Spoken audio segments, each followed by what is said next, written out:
At the age of 20, I was admitted to a psychiatric hospital. The strangest part was that I genuinely believed there was nothing wrong with me.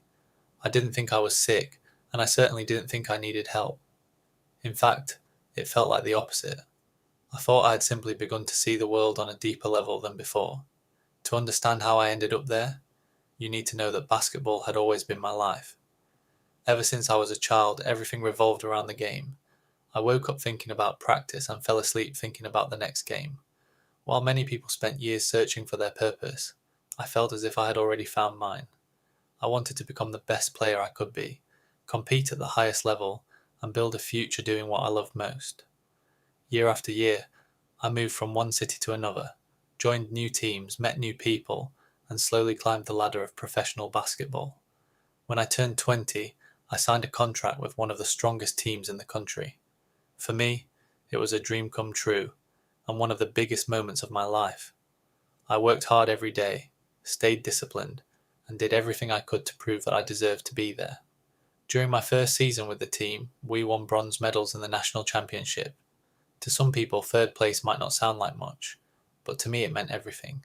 Many professional athletes spend their entire careers chasing a medal at that level and never achieve it.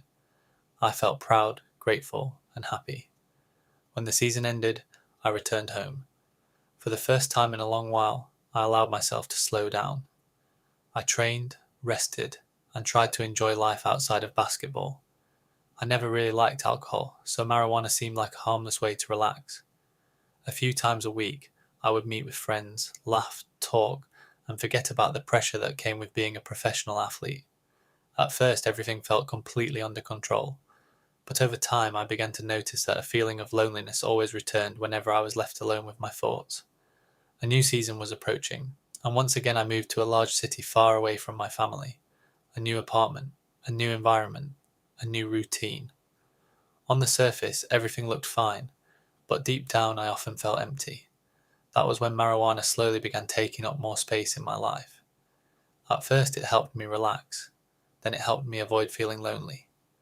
Eventually I didn't even notice when I started looking forward to the next evening more than the next practice session. Then one day everything changed. I met a girl. She was beautiful, intelligent, calm and kind. Being around her made me feel something I hadn't felt in a very long time. It felt like someone had finally filled the emptiness I'd been carrying inside me. I was happy. For the first time in a long while I felt complete. Because of that, I decided to quit marijuana. I didn't feel like I needed it anymore. I thought I had found something far more meaningful. Not long after that, we went to a nightclub together. The next morning I woke up feeling sick. I had a fever and a sore throat, so I asked to miss practice and stayed home. My girlfriend went to work and I was left alone.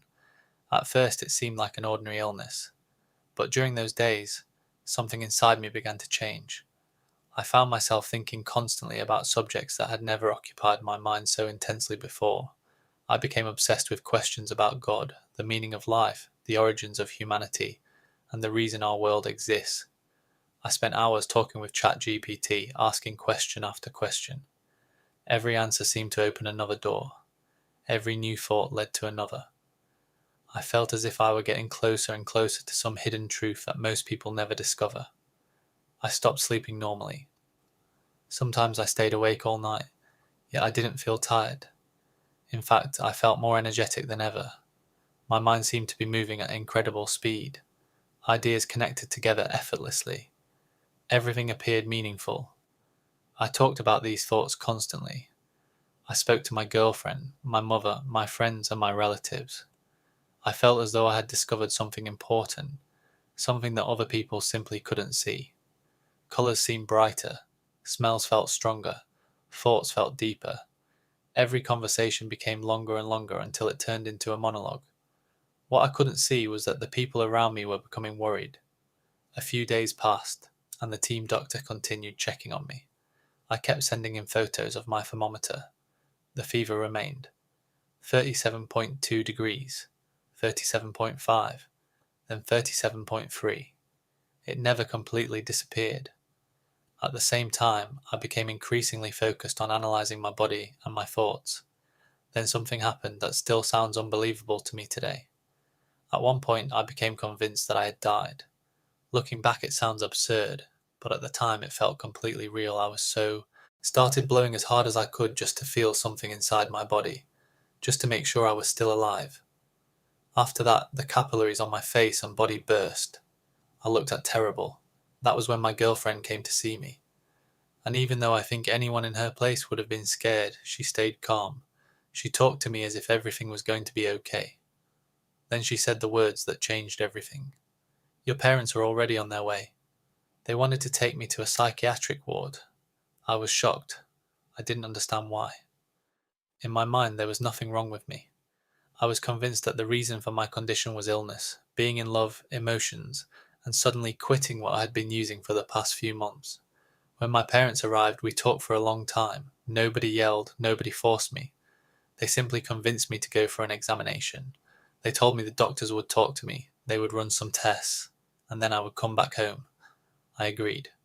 But when I crossed the doors of the hospital, I had no idea that the next 10 days would become the strangest days of my life. I charged my phone, went upstairs, and when the doors of the psychiatric ward opened, I saw something I wasn't prepared for.